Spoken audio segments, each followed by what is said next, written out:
Akibat banjir, penduduk Temeloh terputus bekalan petrol. Kementerian Kesihatan cadang pergerakan rentas negeri dan daerah dihadkan.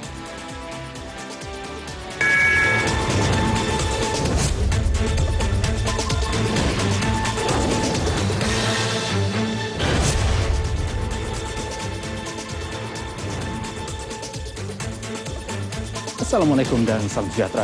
Sepasang suami isteri bersama abang mereka berdepan detik cemas apabila kenderaan pacuan 4 roda yang dinaiki mereka dihanyutkan arus banjir.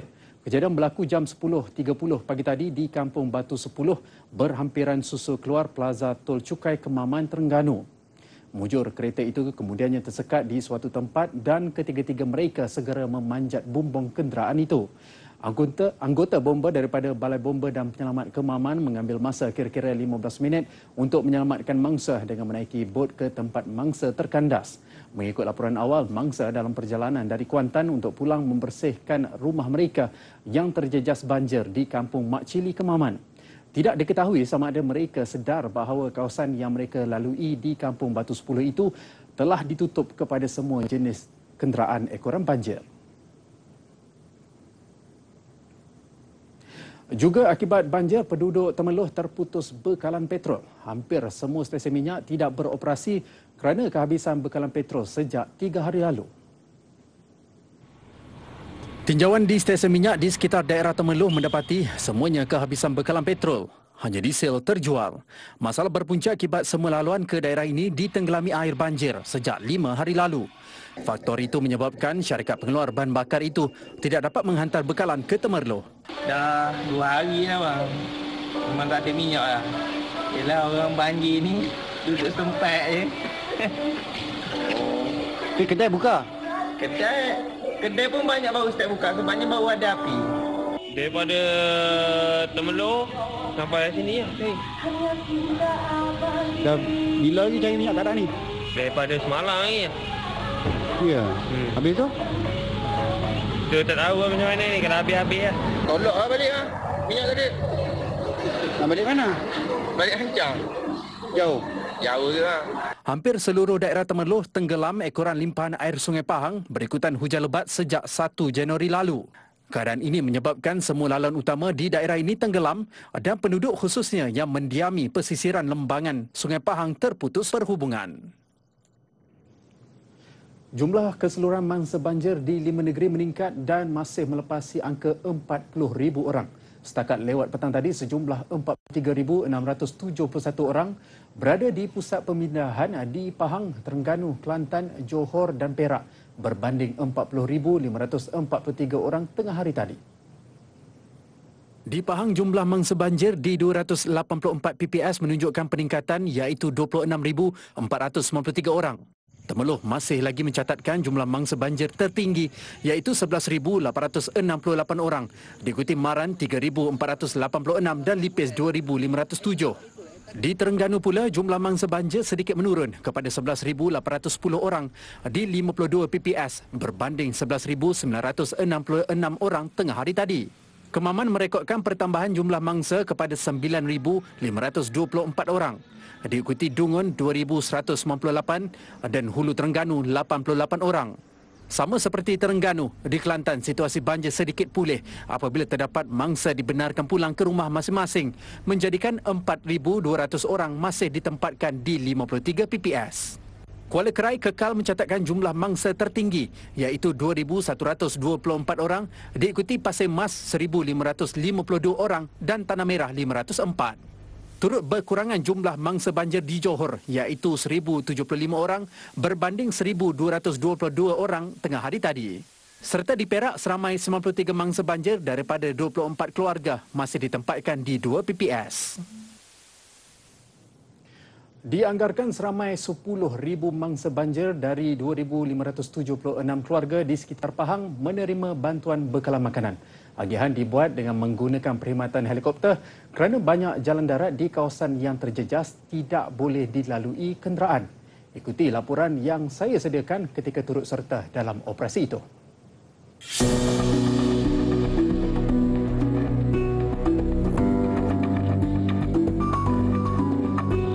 Misi bantuan banjir ini dianjurkan oleh Badan Bukan Kerajaan NGO, Rotary Club of Petaling Jaya dan Rotary Club of Temerloh.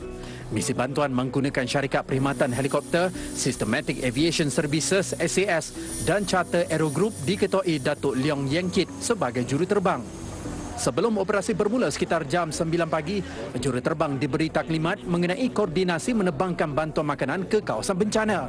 Lebih 10 tan bantuan bekalan makanan diagihkan ke beberapa kawasan terjejas termasuk di Temerloh, Bangau, Bera, Mentakap dan Cenor.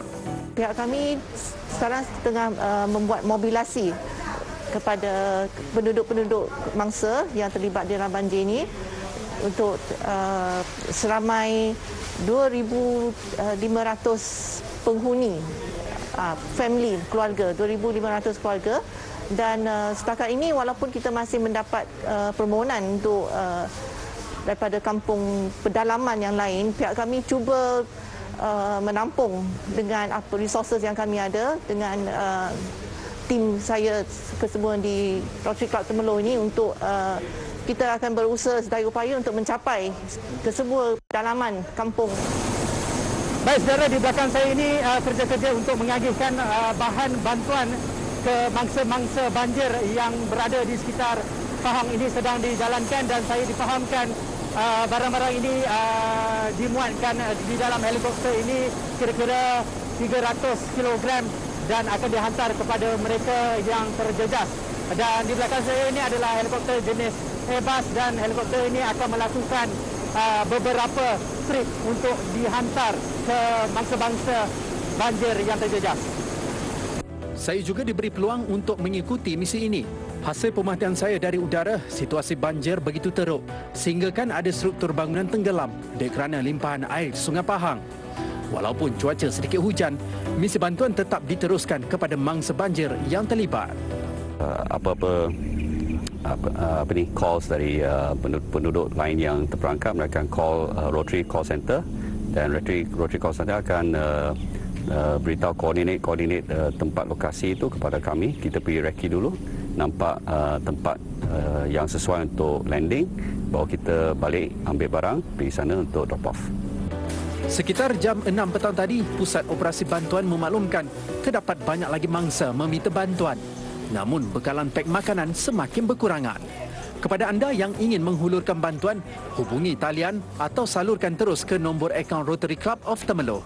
Misi bantuan ini bermula semalam dan masih diteruskan sehingga esok. Mas Zari Zafri Abdul Aziz, Berita TV9. Bank Muamalat Malaysia berhad menawarkan tempoh pembayaran moratorium sehingga 6 bulan bagi semua kemudahan pembiayaan kepada individu dan perniagaan di kawasan yang dilanda banjir.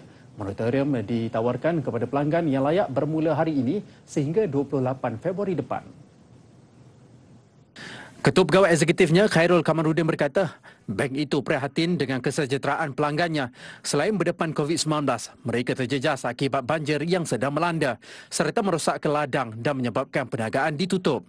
Oleh itu, bank berkenaan menawarkan bantuan dalam bentuk moratorium sehingga 6 bulan kepada pelanggan berdasarkan kepada merit case. Pelanggan yang ingin memohon bantuan perlu melengkapkan bukti dokumen yang berkaitan seperti foto dan pengesahan daripada pihak berkuasa tempatan, termasuk pelanggan bagi program bantuan pembayaran bersasar atau bantuan pembayaran bersasar dipertingkat. Untuk maklumat lanjut, pelanggan boleh menghubungi Pusat Perkhidmatan Pelanggan Bank Muamalat seperti tertera. Kementerian Kesihatan KKM mencadangkan agar prosedur operasi standard SOP diperketatkan serta pergerakan rentas daerah dan negeri dihadkan susulan peningkatan kes COVID-19. Menterinya Datuk Seri Dr. Adam Baba berkata, cadangan itu dibuat susulan peningkatan kes secara mendadak yang disumbang akibat aktiviti rentas negeri dan daerah. Kementerian Kesihatan mendapati ada unsur-unsur ketidakpatuhan kepada SOP yang telah pun kita gariskan semasa pembukaan semula sektor ekonomi, ya. Dan perkara ini kita lihat sebagai satu perkara penting dan KKM menasihatkan MKN supaya lebih berusaha untuk memperketatkan SOP dan juga menjalankan penguatkuasaan yang lebih stringent dan lebih tersusun.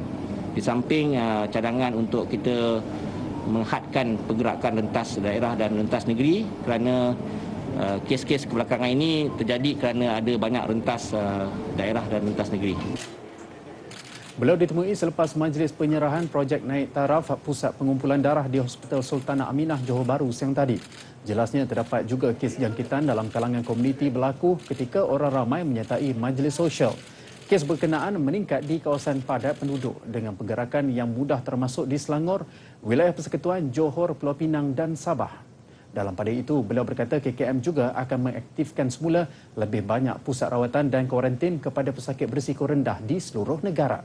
Setakat ini, fasiliti KKM mampu menampung peningkatan kes, namun kaedah ketat dalam melandaikan lengkuk COVID-19 perlu dilaksanakan segera.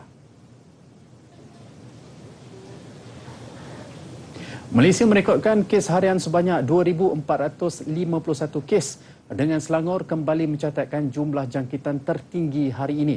Daripada jumlah itu dilaporkan sebanyak 5 kes import yang mendapat jangkitan dari luar negara, manakala selebihnya penularan tempatan. Selangor mencatatkan peningkatan kes dengan 564 kes berikutan saringan kontak rapat COVID-19 yang aktif dijalankan di lapangan. Diikuti Sabah 409 kes dan Negeri Sembilan 351 kes. Kementerian Kesihatan turut mengenal pasti 5 lagi kluster baru iaitu masing-masing 1 di Johor, Pulau Pinang, Sarawak, Melaka dan Terengganu. Terdapat 5 kes kematian direkodkan, 177 kes sedang dirawat di unit rawatan rapi dengan 82 kes memerlukan alat bantuan pernafasan.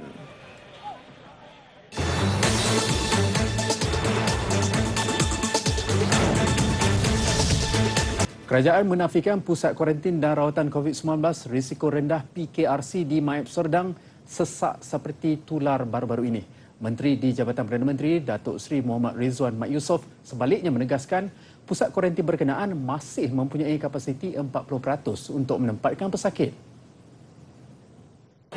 Jelas beliau, setakat ini pusat berkenaan dipenuhi pesakit membabitkan mereka yang tidak bergejala dan bergejala ringan namun didapati positif COVID-19.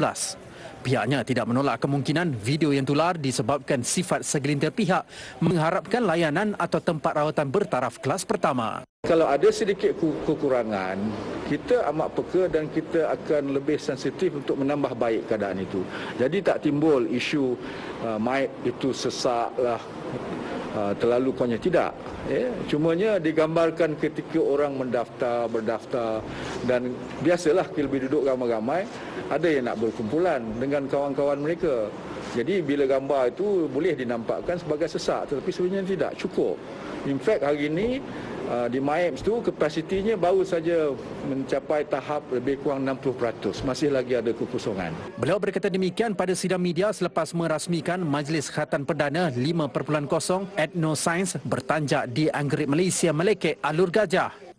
Sebelum ini, tular satu video berdurasi 41 saat di media sosial memaparkan keadaan di pusat kuarantin MIAPS sesak sehingga mencetuskan kebimbangan orang ramai. Tanjak atau lebih dikenali sebagai tengkolok di sesetengah tempat merupakan pakaian atas kepala yang menjadi kebanggaan masyarakat Melayu dan Nusantara sejak zaman Kesultanan Melayu. Lain pula bagi Afandi Abdullah dari Bandar Perda Bukit Mertajam, Pulau Pinang. Beliau bukan sahaja minat membuat tanjak tetapi juga menjadikan kemahiran membuat tanjak sebagai sumber pendapatan.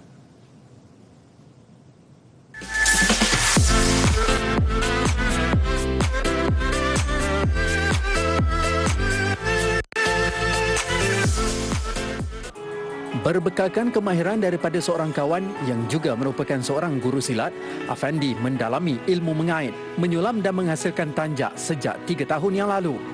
Mengakui bukan mudah mempelajari seni tradisi itu, namun kerana minat yang mendalam, beliau bertekad belajar bersungguh-sungguh sehingga mahir.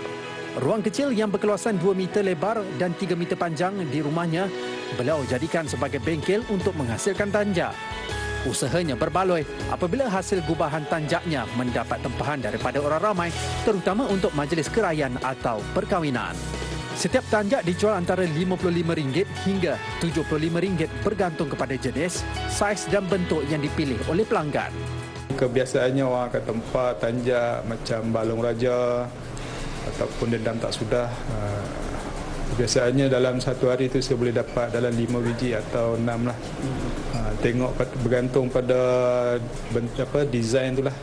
Afandi yang juga kelulusan Institut Kemahiran Mara IKM Sungai Petani Kedah dalam bidang jahitan berkata, Untuk menyiapkan sebuah tanjak, asas seperti tapak tanjak perlu disiapkan terlebih dahulu.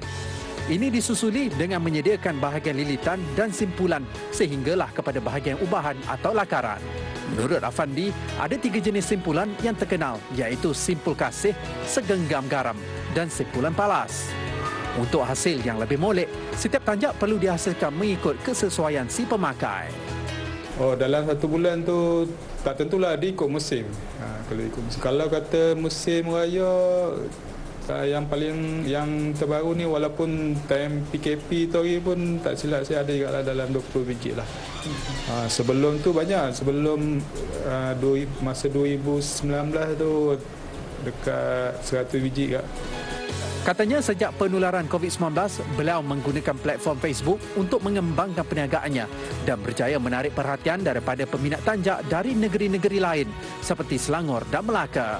Ketika tidak membuat tanjak dan sebagai pendapatan utama, Afandi mengambil tempahan menjahit pakaian dan mengubah suai seluar. Segmen Pintu Rezeki TV9. Penguatkuasaan opsikal yang sepatutnya dilangsungkan hari ini terpaksa ditunda pada 2 Februari depan iaitu selepas Hari Wilayah. Ketua Polis Daerah Putrajaya, Asisten Komisioner Muhammad Fazil Ali memaklumkan susulan itu pihaknya akan terus melaksanakan kempen dan nasihat bagi memastikan semua pemilik basikal melengkapkan segala peralatan yang diperlukan. Beliau berkata kelengkapan itu perlu disediakan selari dengan penetapan undang-undang. Sebelum ini, beliau dilaporkan berkata tindakan tegas akan dikenakan terhadap penunggang basikal yang gagal mematuhi ciri-ciri keselamatan terutama tiada loceng, lampu dan brek. Tindakan berkenaan berdasarkan peruntukan mengikut kaedah-kaedah lalu lintas jalan 1959 yang mana hukuman terbabit tidak boleh dikompaun. Individu didapati bersalah akan dirujuk ke mahkamah dan boleh didenda sehingga RM2,000. Majlis Tertinggi UMNO secara dasarnya bersetuju dengan usul oleh majoriti peringkat bahagian parti itu yang menolak kerjasama politik dengan Bersatu. Presidennya Datuk Seri Ahmad Zahid Hamidi berkata keputusan itu akan dinilai keabsahannya menerusi platform Perhimpunan Agung UMNO yang dijadualkan pada 31 Januari ini. Setakat ini keputusan Majlis Tinggi adalah menolak. Tetapi keputusan terakhir yang saya katakan keabsahan itu pada 31 Januari yang akan dimasukkan dalam usul ucapan dasar Presiden UMNO ketika itu. Beliau berkata demikian selepas mengadakan pertemuan tertutup bersama kepimpinan bahagian UMNO Kedah di Alostar. Pertemuan itu bagi menggantikan konvensyen yang lazimnya diadakan di setiap negeri sebelum Perhimpunan Agung. Sebelum ini, media melaporkan majoriti daripada 189 bahagian UMNO mengemukakan usul menolak kerjasama dengan Bersatu menjelang pilihan raya umum ke-15. Laporan antarabangsa, sebuah pesawat komersial Sriwijaya Air dilaporkan hilang kontak selepas berlepas dari lapangan terbang Soekarno-Hatta, Jakarta menuju ke Pontianak. Menurut jurucakap Kementerian Perhubungan Pengangkutan Indonesia, pesawat komersial itu berlepas jam 2.36 petang waktu Indonesia Barat dan dijadualkan tiba di Pontianak jam 3.15 jam waktu Indonesia Timur. Kontak terakhir pesawat itu dengan menara kawalan adalah pada jam 2.40 waktu Indonesia Timur sebelum ianya hilang. Belum diketahui maklumat lengkap berhubung jumlah penumpang dan kru pesawat berkenaan. Menurut media tempatan yang memetik penduduk tempatan mendakwa melihat sebuah pesawat terhempas di perairan Kepulauan Seribu, Jakarta. 10 bayi meninggal dunia selepas sebuah wad di sebuah hospital di Maharashtra, Barat India terbakar. Bagaimanapun 7 daripada bayi lain dapat diselamatkan. Doktor di hospital berkenaan mengesahkan mangsa adalah bayi itu yang berusia antara beberapa hari dan 3 bulan. Punca kebakaran bagaimanapun masih belum dapat dipastikan. Asap dikatakan punca bayi berkenaan mati kerana sesak nafas. Brigade kebakaran berjaya menghentikan kebakaran daripada merebak ke bahagian lain di hospital berkenaan. Susulan itu pihak berkuasa mengarahkan siasatan terperinci dilakukan. Pertubuhan Kesihatan Sedunia WHO menggesa negara kaya agar berhenti memotong giliran dan mengatur perjanjian sendiri dengan pengeluar untuk memonopoli gelombang pertama vaksin COVID-19. Ketua Pengarah WHO Tedros Adhanom Ghebreyesus berkata, sejak awal lagi negara lebih kaya telah membelot sebahagian besar bekalan pelbagai produk vaksin terbabit sehingga berpotensi menyebabkan harganya melonjak. Beliau sekaligus meminta negara yang menempah dos berlebihan supaya melepaskan bekalan terbabit untuk program COVAX yang menyasarkan pengagihan vaksin secara saksama. Ketika ini, 42 negara telah memulakan pelaksanaan program vaksinasi COVID-19, membabitkan 36 negara berpendapatan tinggi dan 6 lagi berpendapatan sederhana. Program COVAX yang merupakan usaha pemperolehan serta pengagihan vaksin secara global dengan diterajui bersama oleh WHO sudah memeterai perjanjian untuk bekalan 2 bilion dos vaksin. Laporan sukan. Kelab bola sepak Petaling Jaya PJFC menjadi pasukan pertama Liga Super merekodkan kes COVID-19 apabila 6 pemain dan 3 jurulatih disahkan positif 2 minggu lalu.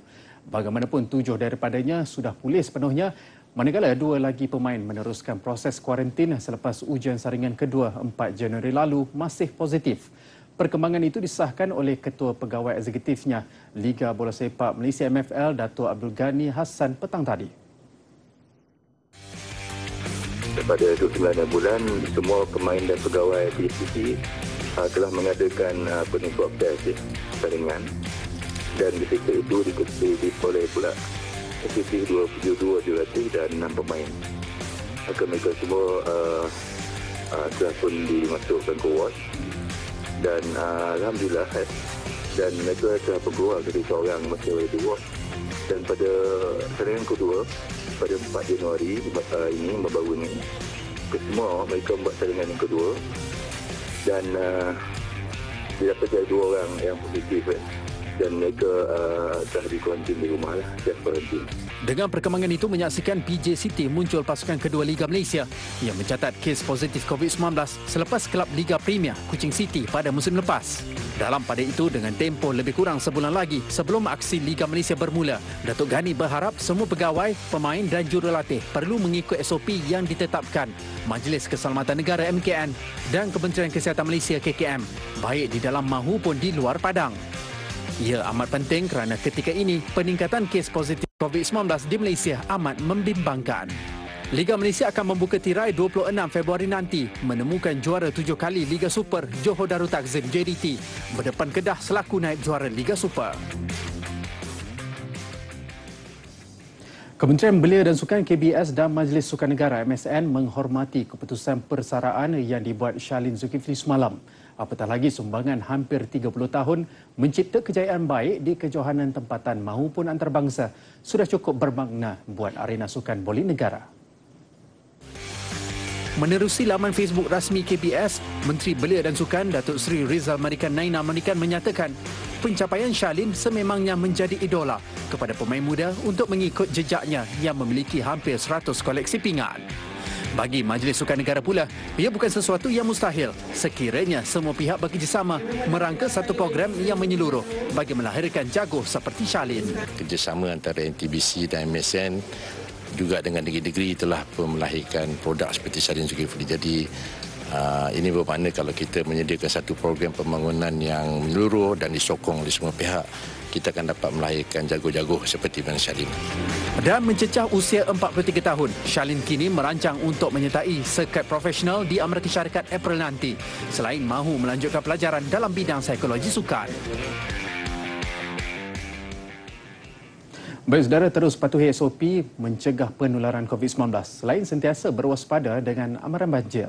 Mengakhiri berita malam ini, saksikan keindahan Jambatan Ruyi di wilayah Zhejiang, China. Jambatan sepanjang 100 meter dan berketinggian 140 meter itu dijangka akan menarik kedatangan pelancong ke wilayah itu kelak. Dengan itu, saya Mazhar Zafri Abdul Aziz. Assalamualaikum dan selamat malam.